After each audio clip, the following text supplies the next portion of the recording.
Hello students, कैसे हैं आप लोग। आई होप आप लोगों की पढ़ाई बहुत अच्छी चल रही होगी। हम लोग CUET बीएड के लिए टीचिंग एप्टीट्यूड के MCQ सॉल्व करने वाले हैं, तो चलिए शुरू करते हैं। आपके स्क्रीन पर पहला क्वेश्चन दिखाई दे रहा होगा कि पर्यावरण प्रदूषण को रोकने का सबसे उत्तम उपाय पर्यावरणीय शिक्षा ही है। क्या आप इस कथन से सहमत हैं? बताइए। बिल्कुल सहमत हैं। फिर देखिए अगला क्वेश्चन है कि सामाजिक उत्थान की बात करने से पूर्व यह देखना जरूरी है कि व्यक्ति सामाजिक उत्थान के लिए तत्पर है अथवा नहीं। बताइए इसका करेक्ट आंसर क्या होगा? सदैव। फिर देखिए वृद्ध व्यक्तियों के साथ आपका पड़ोसी बहुत ही दुर्व्यवहार करता है, तो आप क्या करेंगे? पहला, उसमें दखलंदाजी नहीं करेंगे। दूसरा, अपने पड़ोसी को डांटेंगे कि वृद्ध व्यक्तियों का असम्मान नहीं करना चाहिए। आप अपने पड़ोसी को समझाएंगे। ये समझाने वाला ऑप्शन ये जनरली करेक्ट होता है। ठीक है। फिर देखिए विधवा पेंशन आपकी दृष्टि में विधवाओं को सहयोग देने का एक अच्छा माध्यम है। इससे विधवाओं को यह प्रतीत होने लगता है कि वह लाचार हो गई है। ये तो बिल्कुल गलत है। फिर देखिए इसके द्वारा घर के सदस्य विधवा के प्रति अपनी जिम्मेदारी से पीछे हट जाते हैं। गलत है। विधवा इसके द्वारा आर्थिक दृष्टि से आत्मनिर्भर हो सकेगी। ये बिल्कुल सबसे सटीक है, ऑप्शन नंबर डी। फिर देखिए आपने ही संतान है और सरकार ने किसी भी कार्यरत कर्मचारी की मृत्यु के बाद उसके पुत्र या पुत्री को नौकरी देने की जो योजना बनाई है, वह आपके विचार में, बताइए, वह आपके विचार में अन्य लोगों के परिवार के लिए अच्छी योजना है? दूसरा क्या लिखा है कि जब हमें इसका कोई लाभ नहीं मिल पाएगा तो हम इसका समर्थन नहीं करेंगे। बिल्कुल गलत है। फिर क्या लिखा हुआ है? लिखा है कि यह सभी के लिए व्यर्थ की योजना है। ये भी गलत है। यानी करेक्ट क्या होगा? ऑप्शन नंबर ए कि अन्य लोगों के परिवार के लिए यह एक अच्छी योजना है। अगला क्वेश्चन देखिए, व्यक्ति को सामाजिक उत्सव पर आडंबरों एवं ढकोसलों का विरोध करना चाहिए। ऑप्शन ए नहीं, सदैव, कभी कभी, संभवतः। बताइए। बिल्कुल सदैव करना चाहिए। अब देखिए क्या लिखा हुआ है, सामाजिक परिवर्तनों के लिए सामाजिक परिपक्वता अनिवार्य होती है, तो यह हो जाएगा सदैव, ऑप्शन नंबर बी। फिर देखिए आप अध्यापक हैं, आपके छात्र कुछ सामाजिक बुराइयों से ग्रसित है। इन्हें दूर करने हेतु आप क्या करेंगे? बताइए। तो इन्हें दूर करने हेतु आप क्या करेंगे? अपने व्यवहार व कार्यों से आदर्श प्रस्तुत करेंगे, ऑप्शन नंबर सी। मुझे एक अध्यापक के रूप में व्यक्ति अधिक पसंद है जो, बताइए, जो शिक्षण के प्रति गंभीर है। ठीक है, जो क्या है? शिक्षण के प्रति गंभीर है। आज के बदलते हुए परिवेश में लड़कियों की शिक्षा के प्रसार की ओर सरकार सक्रिय है। आप भी इसे क्यों आवश्यक समझते हैं? बताइए। क्यों आवश्यक समझते हैं? क्योंकि उनमें आत्मविश्वास जागृत हो सके, ऑप्शन नंबर डी। फिर देखिए लिखा है, सरकार द्वारा वृद्धावस्था पेंशन दिए जाने के संबंध में आप क्या विचार रखते हैं? पहला ऑप्शन, यह वृद्धों की आवश्यकताओं की पूर्ति कर पाएगी। दूसरा ऑप्शन, वृद्ध किसी पर निर्भर नहीं रहेंगे।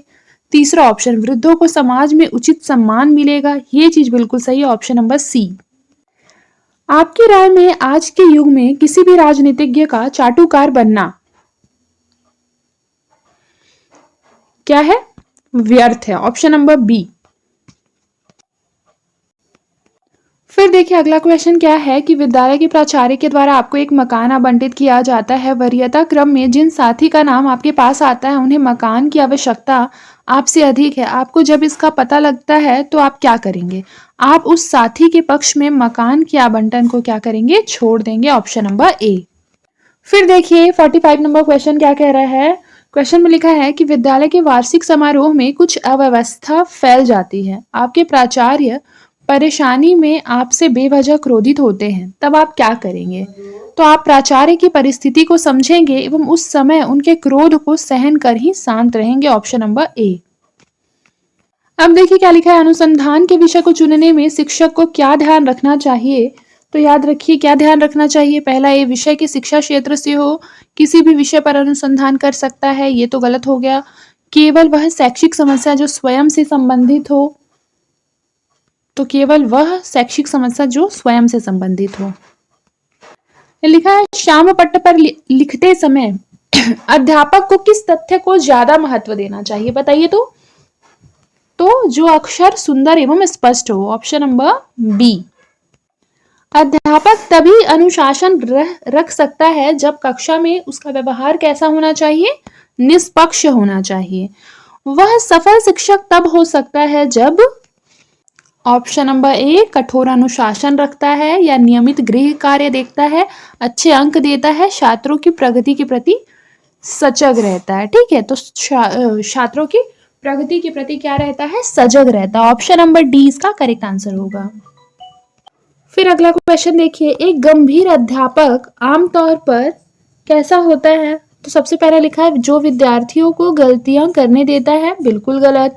अपने विद्यार्थियों को कभी गलतियां नहीं करने देता, गलत। सभी सावधानियां बरतता है ताकि विद्यार्थी कभी भी गलतियां ना करे, ये सबसे सटीक आंसर होगा। ठीक है, ऑप्शन नंबर सी। फिर देखिए अगला टॉपिक क्या है हमारा टीचिंग एप्टीट्यूड का, व्यवसाय संबंधी सूचनाएं। ठीक है, देखिए वर्तमान युग में हम अपने व्यवसाय के प्रति असंतुष्टि एवं बोझ प्रकट करते हैं। यदि हमारे भीतर अपने व्यवसाय के प्रति संतुष्टि एवं उत्साह नहीं है तो हम व्यावसायिक दृष्टि से सक्षम नहीं हो सकते हैं।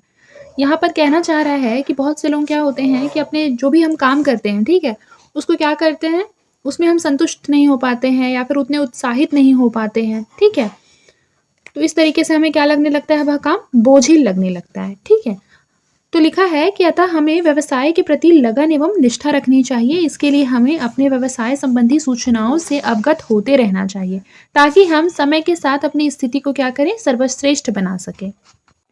अब आइए एमसीक्यूज देख लेते हैं। लिखा हुआ है कि राष्ट्रीय शिक्षा नीति के अंतर्गत नवोदय विद्यालय की व्यवस्था क्यों की गई है? ठीक है, 4 ऑप्शंस दिए हैं, चारों ऑप्शंस को एक बार पढ़ लेते हैं। ऑप्शन ए में लिखा है कि जिससे प्रत्येक गांव में विद्यालय खुल जाए। ऑप्शन बी जिससे बच्चों को पढ़ने हेतु दूर न जाना पड़े। ऑप्शन सी जिससे शहर एवं गांव की अच्छी योग्यता वाले छात्र भली भांति अध्ययन कर सके। ऑप्शन डी जिससे अच्छी योग्यता वाले छात्र अच्छी जगह पढ़ सके। बताइए इसका करेक्ट आंसर कौन सा होगा? ऑप्शन नंबर सी कि शहर व गांव की अच्छी योग्यता वाले छात्र भली भांति अध्ययन कर सकें। अब देखिए आपकी राय में एनसीसी की ट्रेनिंग विद्यालयों में क्यों दी जाती है? ऑप्शन नंबर ए इससे नौकरी मिलने में सहायता मिलती है। ऑप्शन नंबर बी इससे शरीर पुष्ट रहता है। ऑप्शन नंबर सी इससे देश की रक्षा हेतु छात्रों को तैयार किया जाता है। ऑप्शन नंबर डी उपर्युक्त सभी की प्राप्ति में सहायक है। ऑप्शन नंबर डी इसका करेक्ट आंसर होगा।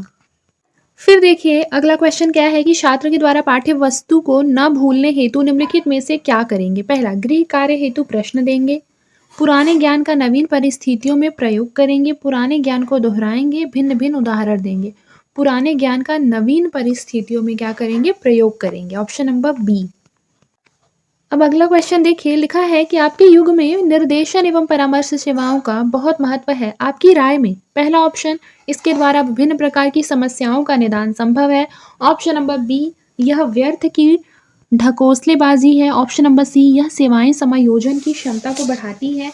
ऑप्शन नंबर डी यह व्यक्तित्व का उचित विकास करती है।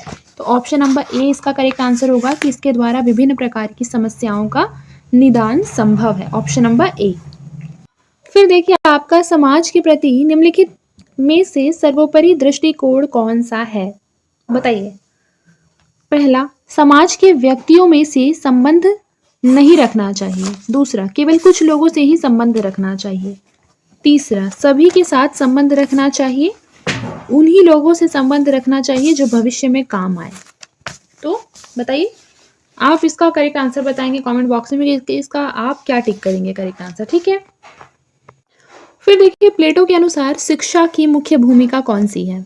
तो याद रखिए प्लेटो जो है उसके अनुसार शिक्षा की भूमिका कौन सी है? सोचने एवं विचारने की शक्ति का विकास करना। Option number D. लिखा है अध्यापक का प्राथमिक उत्तरदायित्व निहित है किस चीज में? बताइए। तो शैक्षिक अनुभवों को सुनियोजित करने में। Option number D. फिर देखिए लिखा है शिक्षक को शिक्षा दर्शन का अध्ययन करना चाहिए। क्यों? क्योंकि वह अपने दर्शन एवं विचार को स्पष्ट कर अपने कार्य में सुधार ला सकता है। ऑप्शन नंबर ए इसका करेक्ट आंसर होगा। फिर देखिए छत्तीसगढ़ की SCERT संस्था कहाँ स्थित है? तो याद रखिएगा रायपुर में। फिर दूरदर्शन पर UGC के कार्यक्रम प्रातः काल कितने बजे प्रसारित होते हैं? तो ये हो जाएगा प्रातः 6 बजे। फिर देखिए शिक्षा के लिए उपयुक्त है। बताइए शिक्षा के लिए उपयुक्त है? तो याद रखिएगा शिक्षा के लिए उपयुक्त है इनमें से सेमेस्टर पद्धति। Option number B. देखिए लिखा है पाठ्यक्रम को अधिक उपयोगी कैसे बनाया जा सकता है, तो याद रखिएगा भारतीय संस्कृति के ज्ञान के द्वारा, ऑप्शन नंबर डी। अब अगला क्वेश्चन देखिए, आपके विचार में यह शिक्षक महान है, ऑप्शन नंबर ए जो लक्ष्यदार वाक्य शैली से युक्त है, ऑप्शन नंबर बी जिसकी कथनी और करनी में समानता है, ऑप्शन नंबर सी जो उच्च आदर्शपूर्ण बातों पर बल देता है, ऑप्शन नंबर डी जो लोगों के साथ मिलजुल कर रहता है। तो बताइए इसका करेक्ट आंसर क्या होगा, ऑप्शन नंबर बी जिसकी कथनी और करनी में क्या होती है, समानता होती है। फिर अगला क्वेश्चन देखिए, एक सफल शिक्षक के लिए शिक्षण सिद्धांतों की जानकारी होना क्यों आवश्यक है, बताइए क्यों आवश्यक है।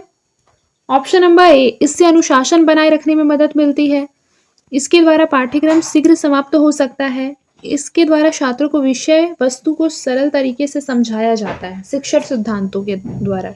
तो ये बिल्कुल करेक्ट आंसर होगा ऑप्शन नंबर सी।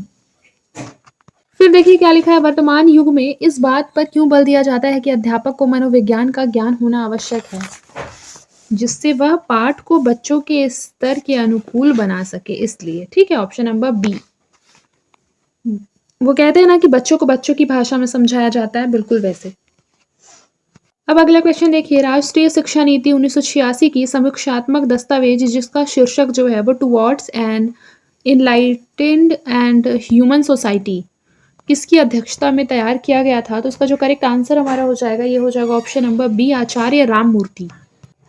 फिर देखिए, केंद्रीय माध्यमिक शिक्षा बोर्ड किसके नियंत्रण में कार्य करता है, तो याद रखिए option number A council of board of school education, option number A. फिर देखिए, राष्ट्रीय अध्यापक शिक्षा परिषद की एक विधिक संस्था के रूप में किस वर्ष में स्थापना हुई थी, तो उसका जो करेक्ट आंसर होगा ये होगा 1995 में। अब देखिए अगला क्वेश्चन क्या है कि सर्व शिक्षा अभियान में प्रारंभिक शिक्षा के सार्वभौमिकरण के उद्देश्य को किस वर्ष तक पूरा करने का लक्ष्य है, इसका करेक्ट आंसर हो जाएगा 2010। फिर देखिए अगला क्वेश्चन क्या है कि शिक्षा को मौलिक बनाने संबंधी एक्ट में किस आयु वर्ग को सम्मिलित नहीं किया गया है, तो 0 से 5 ईयर तक के बच्चों को। फिर अगला क्वेश्चन है, संविधान का कौन सा संशोधन शिक्षा प्रबंधन के विकेंद्रीकरण से संबंधित है, तो याद रखिए 73वां 74वां। ठीक है, फिर देखिए यूनेस्को का मुख्यालय कहाँ स्थित है, बताइए। तो यूनेस्को का मुख्यालय पेरिस में है, ऑप्शन नंबर सी।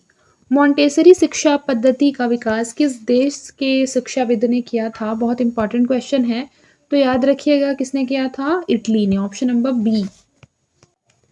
राष्ट्रीय प्रतिभा खोज की परीक्षा एनसीईआरटी किस कक्षा में लेती है, तो याद रखिए कौन सी कक्षा में लेती है, ऑप्शन नंबर बी 10वीं कक्षा में। फिर देखिए बुनियादी शिक्षा की योजना किसके आदर्श से है, तो याद रखिए महात्मा गांधी।